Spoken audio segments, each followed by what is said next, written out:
do this. Have you ever watched a network reroute traffic in seconds and thought, wow, that was pretty slick?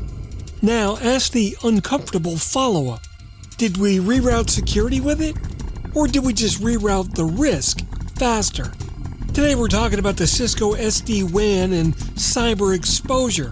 Why a smarter WAN can either make you more resilient or make you more reachable, depending on how you design the edges, the segmentation, and the access. Stick with me because I'm going to give you 3 questions that you can ask your IT team that'll instantly tell you if your SD-WAN is tightening your posture or quietly widening your attack surface. And that's coming up next on TiPS, Today in Public Safety. Welcome to TiPS, Today in Public Safety, your go-to podcast for today's breaking stories and public safety news. Here's your host, Fletch, with today's tips. Welcome to TiPS, Today in Public Safety. This is Fletch. I'm a NINA certified ENP.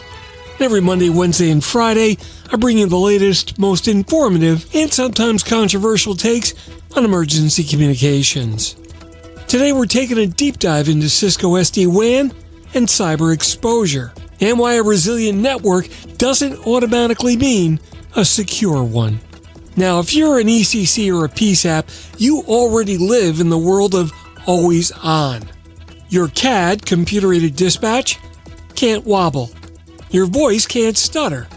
Your logging can't disappear. And your radio network can't have a bad day. So when SD-WAN shows up promising better uptime, better path selection, and smoother performance across multiple circuits, it sounds like an answer to a dream come true. But here's the catch. SD-WAN is incredible at moving traffic, but it does not by itself decide what traffic should exist in the first place. So let's break this down in plain language, and then we'll talk about what cyber exposure really means in the SD-WAN world. Cisco SD-WAN, explained like we're busy. Okay, let's start simple. Traditional WAN design is often like a railroad.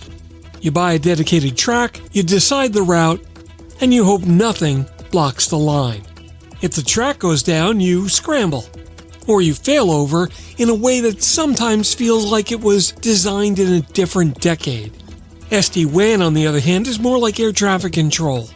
You can have multiple paths like MPLS, broadband, LTE, or whatever mix that your agency's got access to. In the core, the SD-WAN fabric monitors conditions and chooses the best route for the traffic at that moment.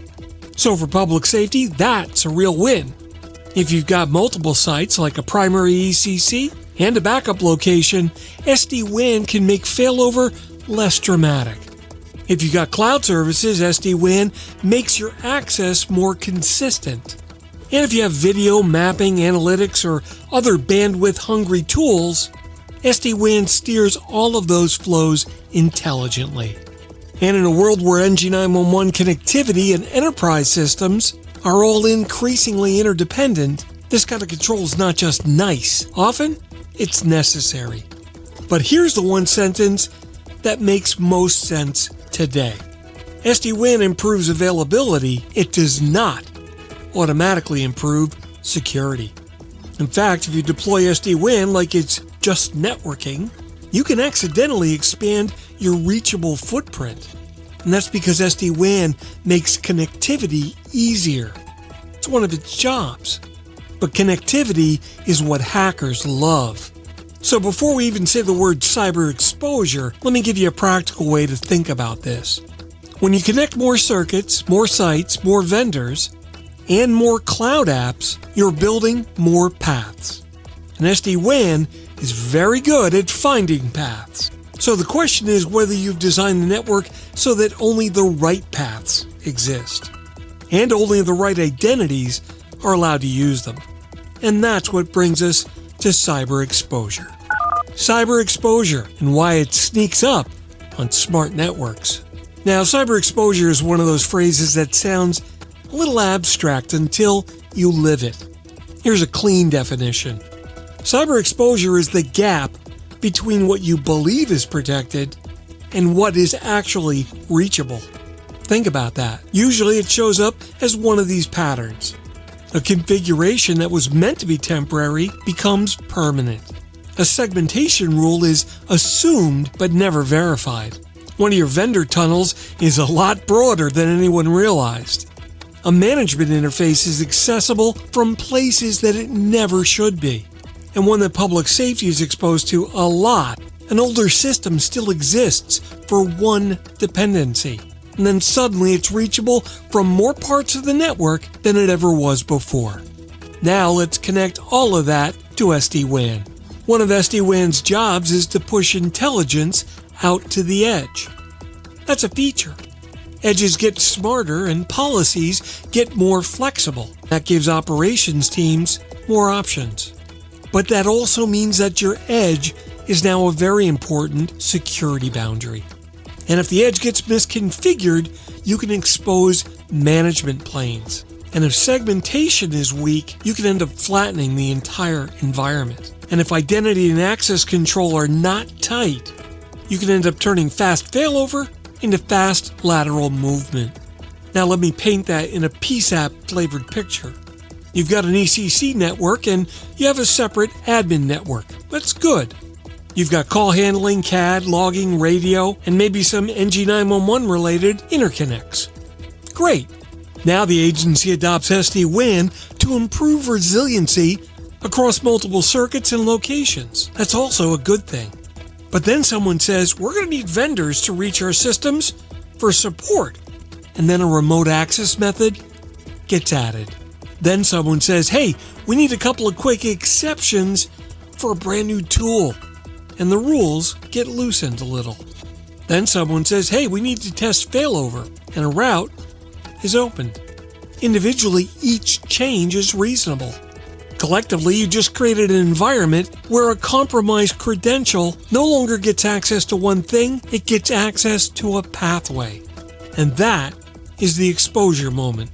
Not a Hollywood hack, just a quiet reality where the network is now easier to traverse than anyone intended. So I want to give you a short reality check that we're going to land this plane with 3 questions that you can ask your IT team tomorrow.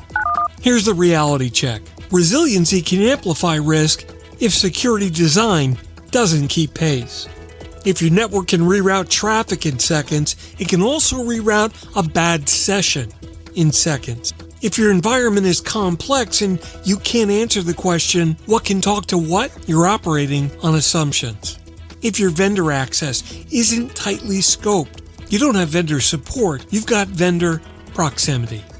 And in public safety, proximity is not neutral. We're not just protecting a file server. In Next Generation 911, we're protecting the operational heartbeat of emergency response. That's a big deal.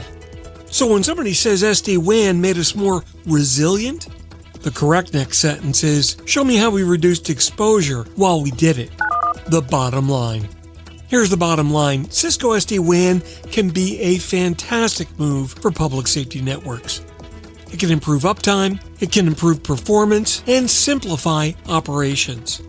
But if you treat it like a pure networking project, you're going to risk building a faster highway system with no guardrail. So here are the 3 questions that I promised you that you're able to ask your IT team that'll immediately tell you if your design is solid. First, show me the segmentation map. Not a diagram from last year, a current, verified view of what is isolated from call processing and CAD. And what's not? Question number 2. Show me how the SD-WAN management plane is protected. Who can access it and from where? And what authentication are they using and how's that being monitored? Third question. If a vendor credential is compromised, what's the maximum blast radius? What can those credentials reach and what stops it from reaching further? If the answers you get back are crisp, you're in good shape. If your answers are a little fuzzy, well, you're not doomed, but you're exposed. And if you get let me get back to you on that, lock the doors and turn off the power. Smart routing isn't the same as secure architecture. If you make both true, you get resiliency without regret. That wraps up this episode of TiPS, Today in Public Safety. This is Fletch. You can follow me on social media at Fletch911. You can check out the full archive of all my TiPS episodes at 911tips.com. And my blog site is at fletch.tv. My professional site is fletch911.com. Please remember to like and subscribe, and be sure to tell your friends. Thanks so much for listening, and if you're in public safety, thanks for what you do every single day. We'll catch you next time. Take care.